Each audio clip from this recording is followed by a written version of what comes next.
ఈ మొత్తం డ్రామాకి main reason ఎవరంటే హిరణ్యకశిపుడనే అసురరాజు. నేనే దేవుడు. ఒకసారి ఆలోచించండి, ఎంతటి గర్వం కదా ఆ మాటలో. శ్రీ మహావిష్ణువు చేతిలో తన తమ్ముడు హిరణ్యాక్షుడు చనిపోవడంతో విష్ణు మీద అతనికి పీక్స్లో ద్వేషం రగులుకుంది. ఆ కోపం ఎంతలా బ్లైండ్ చేసిందంటే తానొక్కడే సుప్రీం అని, అందరూ తననే దేవుడుగా పూజించాలని డిమాండ్ చేసే స్థాయికి వెళ్ళిపోయాడు. కానీ ఊరికే ఆర్డర్స్ పాస్ చేస్తే ఎవరైనా దేవుడైపోతారా చెప్పండి? దానికి తిరుగులేని పవర్ కావాలి. అందుకే అతను ఒక మాస్టర్ ప్లాన్ వేశాడు. విభాగం 1: అహంకారం మరియు వరం. తనను ఎవరూ టచ్ చేయలేనంత పవర్ఫుల్గా మారాలనే ఆశతో హిరణ్యకశిపుడు ఒక డెసిషన్ తీసుకున్నాడు. అడవిలోకి వెళ్లి బ్రహ్మదేవుడి కోసం ఏళ్ల తరబడి ఎంతో కఠినమైన తపస్సు చేశాడు. అతని టార్గెట్ ఒక్కటే, చావు లేని అమరత్వం సాధించడం. ఫైనల్గా బ్రహ్మదేవుడు ప్రత్యక్షమైనప్పుడు హిరణ్యకశిపుడు అడిగిన ఆ షరతులు చూస్తే నిజంగా దిమ్మ తిరిగిపోతుంది. చూడండి, దేవుడు కానీ మనిషి కానీ చంపకూడదు, పగలు కానీ రాత్రి కానీ కాదు, ఇంట్లో కానీ బయట కానీ కాదు, భూమి మీద కానీ ఆకాశంలో కాదు, ఇకపోతే ఏ ఆయుధంతోనూ అస్సలే కాదు. అబ్బో, ఇది అసలు సాల్వ్ చేయలేని పజిల్ లాగా ఉంది కదూ. ఈ వరం దొరకగానే తనను ఇక ఎవరూ ఏమీ చేయలేరు అని అతని ఈగో మామూలు స్థాయికి కాదు, చాలా ప్రమాదకరమైన రేంజ్కి వెళ్ళిపోయింది. విభాగం 2: ప్రహ్లాదుని అచంచల భక్తి. కానీ ఈగో ఎప్పుడు మనం అస్సలు ఊహించని చోట నుంచే కౌంటర్ ఎదుర్కొంటుంది. హిరణ్యకశిపుడి ఈ ఓవర్ కాన్ఫిడెన్స్కి ఒక పెద్ద ముప్పు ఎదురైంది. అది పక్క రాజ్యం నుంచో కాదు, అక్షరాల తన సొంత ఇంటి నుంచే. అతనికి ప్రహ్లాదుడు అనే కొడుకు పుట్టాడు.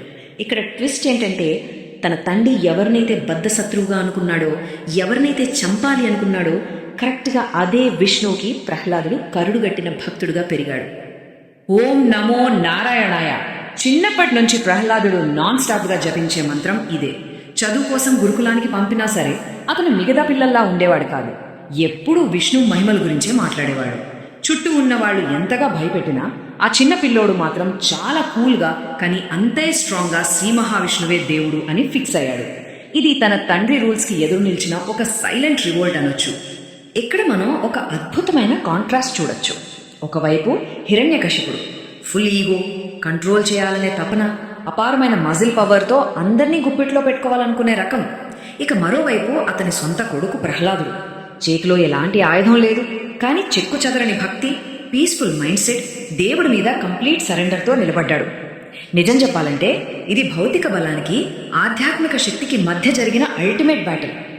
ఇక విభాగం 3: ప్రాణాపాయం మరియు రక్షణ. ఆ తండ్రి కోపం కట్టలు తెంచుకుంది. తాను పెట్టిన రూల్స్ని తన సొంత కొడుకే బ్రేక్ చేస్తుండటంతో అతని వార్నింగ్స్ అన్నీ వేస్ట్ అవుతున్నాయని హిరణ్యకశిపుడికి అర్థమైంది.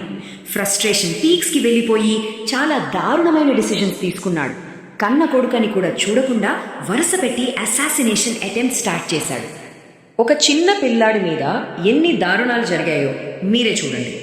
ఫస్ట్, భోజనంలో విషం కలిపి ఇచ్చారు, కానీ అది కాస్త అమృతంగా మారిపోయింది. ఆ తర్వాత మహాభయంకరమైన విషసర్పాల మధ్య వేశారు, కానీ అవి ఏ హాని చేయకుండా వెనక్కి వెళ్ళిపోయాయి. పోనీ అని ఒక పెద్ద పర్వతంపై నుంచి కిందకు తోసేశారు. అయినా సరే ప్రహ్లాదుడు సేఫ్గా బయటపడ్డాడు. విష్ణు ప్రొటెక్షన్ ఎలా ఉంటుందో దీన్ని బట్టి అర్థం చేసుకోవచ్చు. ఫిజికల్గా జరిగిన ఏ అటాక్ కూడా ఆ స్వచ్ఛమైన భక్తిని ఏమీ చేయలేకపోయింది. ఆ ప్రయత్నాలన్నీ అట్టర్ ఫ్లాప్ అయ్యాయి. ఫైనల్గా హిరణ్యకశిపుడు తన చెల్లెలు హోలిక హెల్ప్ తీసుకున్నాడు. ఈ ఎపిసోడ్ మాత్రం చాలా డ్రామాటిక్గా ఉంటుంది. హోలికకి ఒక స్పెషల్ పవర్ ఉంది, మంటల్లో కాలిపోని వరం.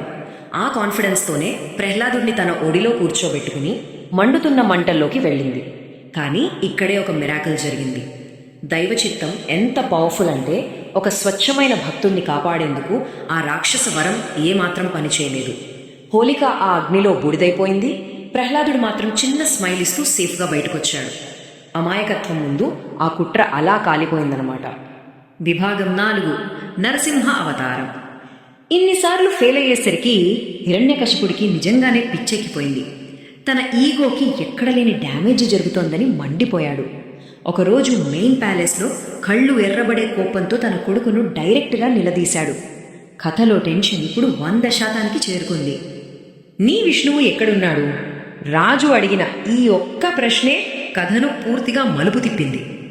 దానికి ప్రహ్లాదుడు ఏమాత్రం వణకకుండా చాలా కూల్గా, దేవుడు సర్వాంతర్యామి, ఎక్కడైనా ఉన్నాడు అని ఆన్సర్ ఇచ్చాడు. ఆ మాటకు హిరణ్యకశిపుడికి మైండ్ బ్లాక్ అయ్యి పక్కనే ఉన్న ఒక రాతి స్తంభాన్ని చూపిస్తూ, అయితే ఈ స్తంభంలో ఉన్నాడా నీ విష్ణువు అని పెద్దగా అరుస్తూ సవాలు విసిరాడు. ఆ కోపంలో స్తంభాన్ని బద్దలు కొట్టాడో లేదో అప్పటిదాకా ఎవ్వరూ ఊహించని ఒక అద్భుతం, రాజభవనం అంతా షేక్ అయ్యేలా ఒక భయంకరమైన గర్జన వినిపించింది. ఆ పగిలిన స్తంభం చీల్చుకుని నరసింహ అవతారం ప్రత్యక్షమైంది. ఎంత టెర్రిఫైయింగ్ అండ్ ఆసమ్ సీన్ అంటే అది సగం సింహం సగం మనిషి. ఆయన అటు దేవుడు కాదు, ఇటు మనిషి కాదు. హిరణ్యకశిపుడి ఈగోని రూపుమాపడానికి పర్ఫెక్ట్గా డిజైన్ చేయబడిన రూపం అది. ఇక్కడ మనం గమనించాల్సిన మాస్టర్ స్ట్రోక్ ఏంటంటే, బ్రహ్మ ఇచ్చిన ఆ పజిల్ లాంటి వరాన్ని నరసింహస్వామి ఎలా క్రాక్ చేశాడో చూడండి. మనిషి కాదు, జంతువు కాదు, అదే నరసింహ రూపం. పగలు కాదు, రాత్రి కాదు, అది ఎగ్జాక్ట్గా సంధ్యా సమయం. ఇంట్లో కాదు, బయట కాదు, కరెక్ట్గా గడప మీద. భూమి మీద కాదు, ఆకాశంలోనూ కాదు, తన ఒడిలో కూర్చోబెట్టుకున్నాడు. ఫైనల్గా ఎలాంటి వెపన్స్ వాడలేదు, కేవలం తన షార్ప్గా ఉండే గోళ్లతో పని పూర్తి చేశాడు. అలా బ్రహ్మవరంలోని ప్రతి కండిషన్ ఫాలో అవుతూనే ఆ రాక్షసుడి అహంకారాన్ని ఎండ్ చేశాడు. ఇక చివరికి విభాగం 5 భక్తి మరియు అహంకారం. ఆ హై టెన్షన్ క్లైమాక్స్ తర్వాత వాతావరణం అంతా ఒక్కసారిగా ప్రశాంతంగా మారిపోయింది. నరసింహస్వామి తన ఉగ్ర రూపాన్ని తగ్గించుకుని ఆ ట్రూ డివోటీ అయిన ప్రహ్లాదుణ్ణి ప్రేమగా బ్లెస్ చేశాడు. ఆ తర్వాత ఆ రాజ్యాన్ని ప్రహ్లాదుడికి అప్పగించి ధర్మంగా పాలిస్తూ ముందుకు వెళ్లమని ఆశీర్వదించాడు. అలా అహంకారం ప్లేస్లో ప్రశాంతత, ధర్మం సెట్ అయ్యాయి. సో ఇదంతా విన్నాక ఈ అద్భుతమైన స్టోరీ వెనకున్న సింపుల్ లాజిక్ మనకు క్లియర్గా అర్థమవుతుంది. ఏంటంటే, నిజమైన భక్తిని, నమ్మకాన్ని ఎవరు ఆపలేరు. ఫిజికల్గా ఎంత పవర్, ఎంత ఈగో ఉన్నా సరే అదెప్పటికైనా పేకమేడలా కూలిపోవాల్సిందే.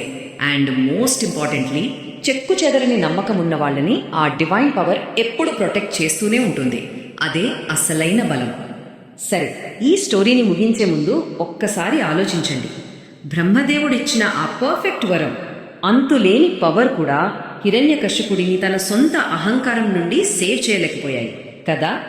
మరి ఈ ఆధునిక ప్రపంచంలో మన చుట్టూ ఉన్న ఆ కనిపించని అహంకారపు స్తంభాలేంటి?